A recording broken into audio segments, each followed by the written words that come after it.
தமிழகத்தில் நடந்து முடிந்த இந்த தேர்தல் களத்துல பாத்தீங்கன்னா முதலமைச்சர் விஜய் அவர்கள் பதவியேற்ற உடனே கடந்த ஒரு வாரமாக நிறைய மாற்றங்களை ஏற்படுத்தி வந்தார் அப்படின்னு நம்ம சொல்லலாம். சோ அப்படி இருக்கக்கூடிய இந்த சூழல்ல தமிழகத்தில் புதிய அரசு பதவியேற்றதை தொடர்ந்து அமைச்சர்களுக்கான துறைகள் ஒதுக்கீடு செய்யப்பட்டுள்ளதாகவே ஒரு தகவல் இப்போ வெளிவந்திருக்குங்க. தமிழகத்தையே மாற்றக்கூடிய ஒரு தலையெழுத்தை புரட்டி போடக்கூடிய ஒரு தகவலாக இந்த தகவலை நாம எடுத்துக்கொள்ளலாம்.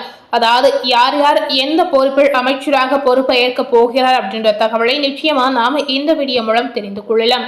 கடந்த மே 10 முதலமைச்சருடன் இணைந்து புதிய அமைச்சரவை பதவியேற்றுக் கொண்ட நிலையில அவர்களின் இலக்க விவரங்களுக்கு தமிழக ஆளுநர் முறைப்படி ஒப்புதல் அளித்துள்ளதாகவே ஒரு தகவல் இப்ப நமக்கு வெளிவந்திருக்குங்க.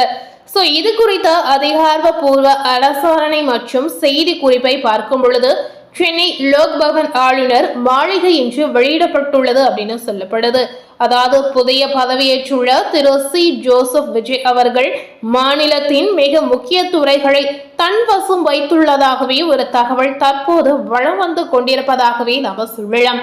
அதன்படி பொது நிர்வாகம், இந்திய ஆட்சி பணி, இந்திய காவல் பணி, இந்திய வனப்பணி மற்றும் மாவட்ட வருவாய் அலுவலர்கள் ஆகிய துறைகளை தன்வசம் வைத்துள்ளதாகவே நம்ம சொல்லலாம். அதாவது IAS, IPS, IFS, DRO இந்த மாதிரி அதிகாரத்துவ அமைப்புகளை முதலமைச்சரின் நேரடி பார்வையில கீழ் இயங்கும் அப்படின்றத சொல்லப்படுது.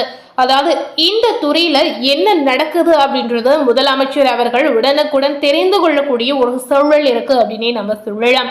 அதாவது இந்த துறைகளை அனைத்துமே முதலமைச்சர் விஜய் அவர்கள் தன்னுடைய கண்காணிப்பிட வைத்திருப்பதாகவே நம்ம சொல்லலாங்க. சோ இதனால அங்கு என்னெல்லாம் நடக்குது, என்ன மாற்றங்கள் ஏற்படுது அப்படிங்கிறத உடனுக்குடன் முதலமைச்சர் விஜய் அவர்கள் கண்டிப்பா தெரிந்து கொள்ளக்கூடிய ஒரு சூழல் இருக்கு அப்படின்னே நம்ம சொல்லலாம். இதனால இந்த மாதிரி துறைகள் மூலமாக எந்த வித பிரச்சனைகளும் இனி ஏற்படாது அப்படிங்கறத நம்ம முழுமையாகவே நம்பலாம். மேலும் பாத்தீங்கன்னா காவல்துறை, உள்துறை, சிறப்பு திட்ட அமலாக்கம், நகராட்சி நிர்வாகம், நகர்ப்புற மற்றும் குடிநீர் வழங்கல் துறை ஆகியவற்றுடன் மகளிர் நலம், இளைஞர் நலன், குழந்தைகள், முதியவர்கள் மற்றும் மாற்றுத்திறனாளிகள் இந்த மாதிரி நலத்துறை ஆகிய சமூக நலத்துறைகளையும் முதலமைச்சரே கவனிப்பார் அப்படின்னு சொல்லப்படுது. சோ இந்த அனைத்து நலத்துறை அமைப்புகளையுமே முதலமைச்சர் தன் வசம் வைத்துள்ளதாகவே நம்ம சொல்லலாம். சோ இந்த அனைத்து துறைகளிலுமே என்னென்னலாம் நடக்குது அப்படிங்கிறத கண்டிப்பா அவர் உடனுக்குடன் ஒரு தகவலாக நிச்சயமா தெரிந்து கொள்வார் அப்படின்ற ஒரு தகவல் வெளியாகி இருக்குங்க.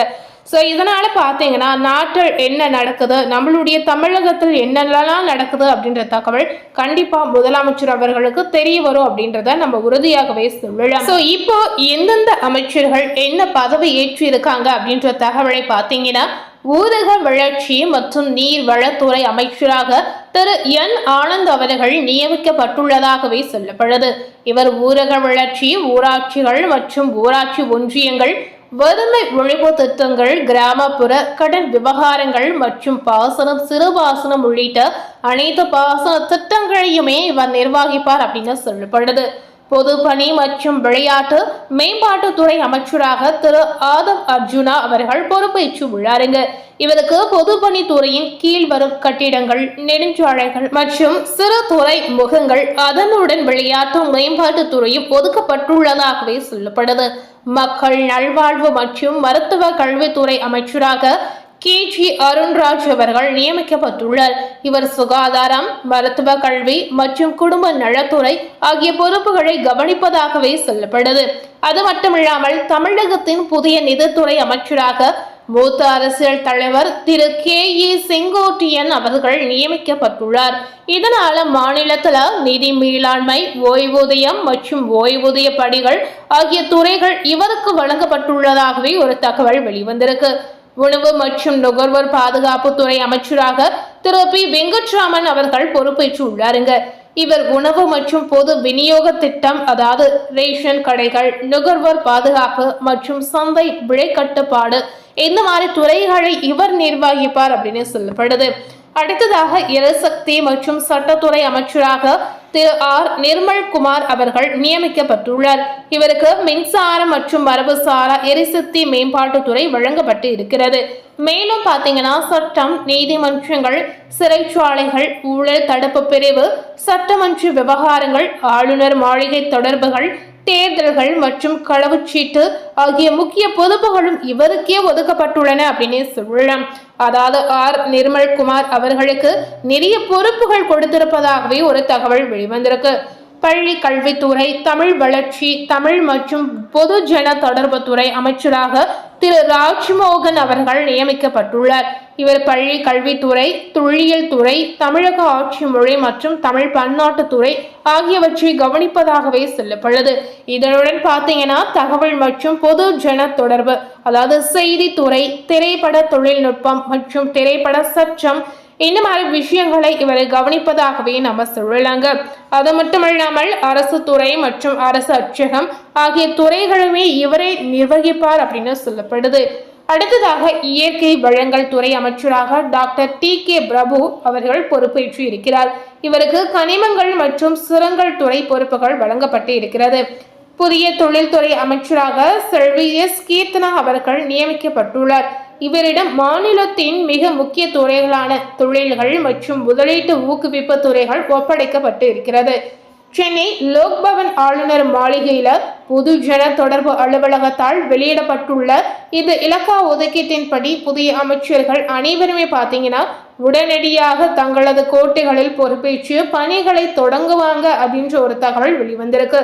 இந்த விஷயம் பார்த்தீங்கன்னா தலைமைச் செயலக வட்டாரங்கள் மூலமாக நமக்கு தகவலாக வெளிவந்திருக்குங்க. ஸோ இந்த பொறுப்பில் இருக்கக்கூடிய ஒவ்வொரு அமைச்சர்களும் அவர்களுடைய பதவியில எப்படி பொறுப்பேற்று எந்த மாதிரி ஒரு சூழலை ஏற்படுத்த போறாங்க, இவங்க அவங்களுடைய பொறுப்பில் இருந்து என்ன மாற்றங்களை மக்களுக்கு கொடுக்க போகிறாங்க அப்படின்ற ஆர்வம் மக்கள் மனதுல பெரும் கேள்வி எடுத்திருக்கு அப்படின்னே சொல்லலாம். செங்கோட்டையன் அவர்கள் தமிழகத்தின் நிதித்துறை அமைச்சராக பொறுப்பேற்ற பிறகு என்ன மாற்றங்கள் வரப்போகுது அப்படின்ற கேள்வி மக்கள் மனதுல பெரும் எழுச்சியை ஏற்படுத்திருக்கு அப்படின்னே சொல்லலாம். இந்த 10 அமைச்சர்களும் அவர்களுடைய பொறுப்பில் என்ன விதத்தை சாதித்து காட்ட போறாங்க, அதாவது முதல்வர் அவர்களுடைய கணிப்பின்படி என்ன விஷயங்களை கொண்டு வர போறாங்க அப்படின்ற கேள்வி மக்கள் மனதுல பெரும் ஆர்வத்தை ஏற்படுத்த போது அப்படின்னே சொல்லலாம். ஸோ இந்த 10 அமைச்சர்களுக்கும் முக்கியமான பொறுப்புகளை கொடுத்திருக்கக்கூடிய இந்த நிலையில கண்டிப்பா நிறைய மாற்றங்கள் ஏற்படும் அப்படிங்கிறத நம்ம உறுதியாகவே சொல்லலாம். ஸோ இந்த மாற்றங்கள் மக்கள் மனதில் என்ன மாதிரி விளைவுகளை ஏற்படுத்த போது, மக்கள் மனதில் பெரும் சந்தோஷத்தை ஏற்படுத்த போது அப்படின்றத கண்டிப்பாக நம்ம வெயிட் பண்ணி தெரிந்து கொள்ளலாம். ஸோ மேலும் இது போல ஒரு புதிய தகவலை தெரிந்து கொள்ளணும் அப்படின்னு நினைத்தீங்கன்னா மறக்காம நம்ம சேனலை சப்ஸ்கிரைப் பண்ணி பக்கத்தில் இருக்கக்கூடிய பெல் பட்டனையும் மறக்காம ப்ரெஸ் பண்ணிடுங்க.